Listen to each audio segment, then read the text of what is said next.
Salut tout le monde, j'espère que vous allez bien. Alors aujourd'hui, on va faire une petite recette sucrée. Oui, on va s'occuper de notre gourmandise. Donc je vais vous faire la recette des pancakes à l'avoine et à la banane. Donc j'ai choisi l'avoine pour son faible index glycémique. Donc ça veut dire en fait qu'à quantité égale avec une farine, la farine de blé normale, elle va impacter beaucoup moins en fait votre glycémie. Et pour ceux qui ne savent pas ce que c'est la glycémie c'est le taux de sucre dans le sang. Et comme elle est riche en fibres, elle va permettre une bonne digestion. Et après, si vous voulez avoir beaucoup plus de renseignements sur les bienfaits de l'avoine, je vous invite à taper dans Google, il y en a partout, on explique tout. Donc pour cette recette, on va utiliser l'équivalent de 160 grammes de flocons d'avoine. Ici, nous avons 80 grammes de farine, 200 millilitres de lait, donc un petit suisse. Là, c'est écrit petit fromage frais, mais c'est exactement la même chose qu'un petit suisse. Deux bananes bien mûres. Et je ne sais pas si vous avez regardé ma recette précédente, mais je vous ai dit, les bananes, elles sont meilleures quand elles ont des petites taches. Donc, petites taches, banane bien mûre égale anti-cancer. Donc, sachez choisir vos bananes. Je vais utiliser 2 œufs. Je vais utiliser 2 pommes. Donc ça, c'est un essai que je vais faire en direct avec vous. Je vais incorporer des pommes en fait dans ma recette pour voir ce que ça donne au goût. Un sachet de sucre vanillé et un sachet de levure chimique. Donc pour commencer, je vais d'abord en fait réduire mes flocons d'avoine pardon en farine. Donc pour faire notre farine à partir des flocons, nous allons mettre notre farine dans un récipient dans le bol du mixeur. Je vais essayer de ne pas en mettre partout parce que comme vous pouvez le voir, si on ne met pas les mains des deux côtés, ben, on fait plein de saleté. Donc je vais en fait réduire mes flocons en farine en utilisant mon blinder.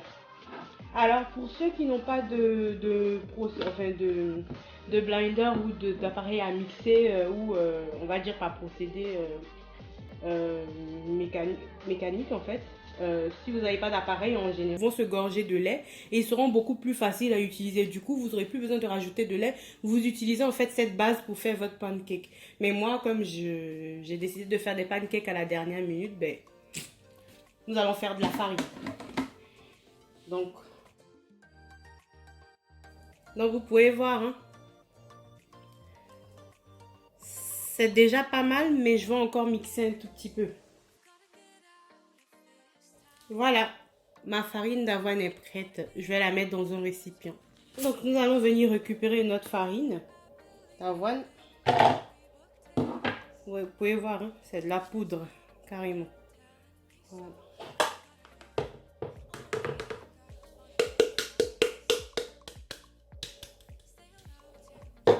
Donc voilà, notre farine d'avoine est prête. Nous allons la mettre de côté et nous occuper de nos pommes et de nos bananes.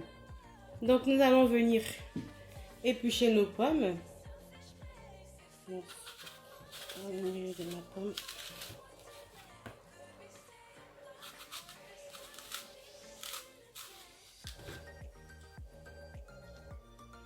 Donc juste pour info, ces pommes là en fait c'est des pommes du jardin, donc elles sont pas traitées. Et du coup, ben, des fois, on peut avoir des surprises. Donc, j'espère que j'aurai pas de surprise à l'intérieur parce que ça serait dommage. On nettoie bien l'intérieur pour être sûr qu'on enlève tous les pépins et tout.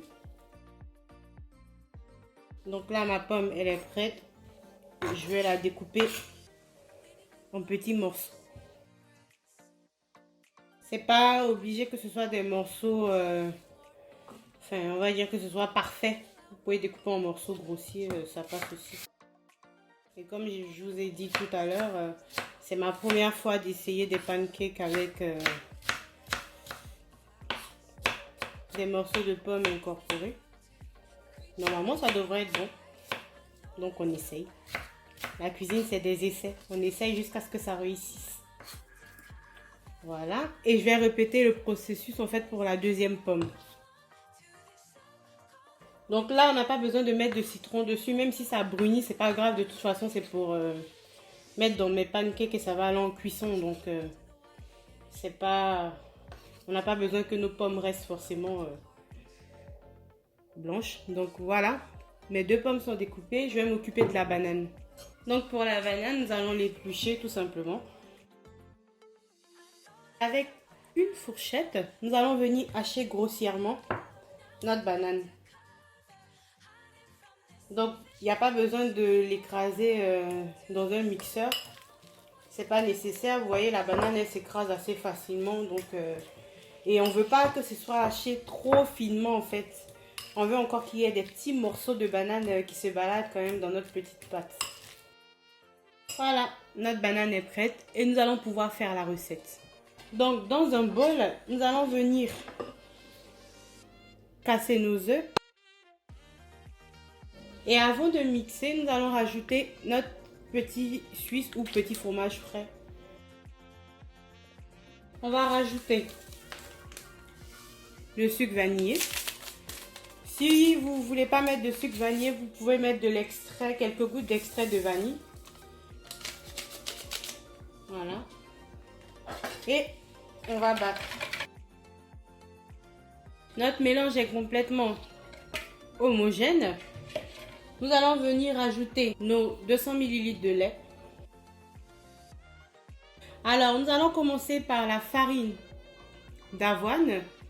Ce que nous allons faire, c'est que dans la farine d'avoine, nous allons venir en fait mettre notre sachet de levure chimique.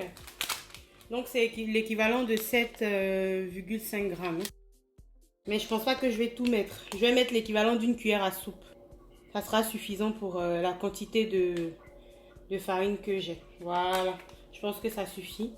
Ça me fait à peu près une bonne cuillère à soupe. Donc ça fait à peu près la moitié, vous voyez, je n'ai pas mis la totalité, il me reste encore dans mon sachet, mais c'est suffisant. Donc je vais venir en fait incorporer ma farine d'avoine dans mon mélange d'œufs, de lait et de fromage, de petit suisse, pardon. On mélange. À notre petit mélange, nous allons venir incorporer nos 80 grammes de farine blanche, pardon. Je cherchais le mot. Encore une fois, on mélange. Donc, vous pouvez voir notre pâte commence à avoir la bonne consistance. Nous allons venir dans cette pâte incorporer notre banane que nous avons hachée précédemment. Encore une fois, on mélange. Donc, techniquement, là, notre en fait préparation est faite. Vous pouvez vous arrêter là parce que ça, c'est la recette de base. Maintenant, moi, je vais faire un essai et je vais incorporer des petits morceaux de pommes dans ma recette de base. En tout cas, je peux vous dire que ça sent déjà bon. Donc, notre pâte est prête. Nous allons passer à la phase de cuisson. Pour la cuisson, nous allons partir sur une crêpière. Vous pouvez utiliser aussi une poêle. Donc, vous la mettez à chauffer. Moi, je vais utiliser pour la cuisson de mes pancakes du beurre. Vous pouvez aussi utiliser de l'huile. Il suffit juste, c'est juste en fait qu'on a besoin d'un tout petit peu de matière grasse. Parce que si vous, comme vous l'avez vu, je pense dans ma préparation, j'ai rajouté aucune matière grasse en fait dans ma pâte. Donc, je vais utiliser du beurre pour la cuisson. Donc, on laisse fondre notre beurre. Donc, comme vous le constatez, mon beurre a bien fondu. Je me suis assurée que toutes les parties en fait de ma crêpière soient, on va dire, recouvertes de matière grasse. Et là, je vais venir en fait déposer l'équivalent d'une louche de ma pâte que voici dans ma crêpière. Une première louche. Voilà. Et je vais en mettre une deuxième un tout petit peu plus loin. Pour avoir, pour pouvoir faire cuire plusieurs pancakes en même temps. Et on laisse cuire.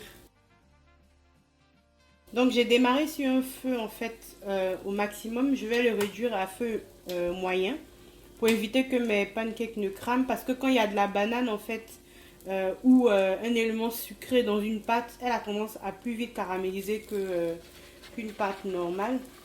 Et je retourne. Je vais faire de même avec l'autre partie. Voilà. Et on retourne. Donc, vous pouvez voir, hein, même quand je touche ma pâte, elle est vraiment moelleuse. Donc, je vais laisser cuire la deuxième partie. Donc, on s'assure que nos pancakes soient bien cuits. Vous pouvez voir, hein, les deux faces. Et je vais les retirer du feu. Et je vais réitérer le processus. Donc, pareil, un tout petit peu de beurre. Et je viens, avec ma louche, mettre une et deux. Ils sont plus difficiles à retourner à cause des morceaux de pommes en fait que j'ai mis à l'intérieur. Mais ça va. On s'en sort très bien. Donc je vais faire le reste de la pâte hors caméra et je reviendrai vous montrer en fait le résultat. Voilà, ma dernière tournée est prête. Je vais la retirer du feu et je vous montrerai ce que ça donne dans l'assiette. Voilà les amis, c'est prêt. Nous avons des pancakes vraiment moelleux. Si vous pouvez le voir, comment ils se détachent. Ils sont bien cuits à l'intérieur et on a nos petits morceaux de pommes qui sont vraiment incorporés à l'intérieur. C'est super bon. D'ailleurs, je vais goûter. Voilà. Vous voyez, j'ai mangé cette petite partie et c'est super bon. Vous pouvez le voir, c'est une recette qui est pas très sucrée. Elle est vraiment bonne au goût, vraiment moelleuse. Vous voyez, si vous voulez manger des pancakes vraiment moelleux, je vous invite à essayer ma recette.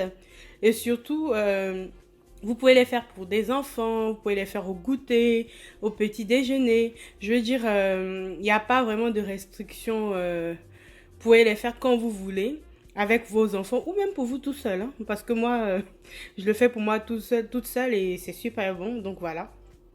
Je vous invite à vraiment essayer ma recette. Donc vous pouvez les manger accompagnés de sirop d'érable ou de miel vu qu'elles sont pas sucrées. Vous avez bien vu que j'ai pas mis de sucre en fait lors de la phase de préparation.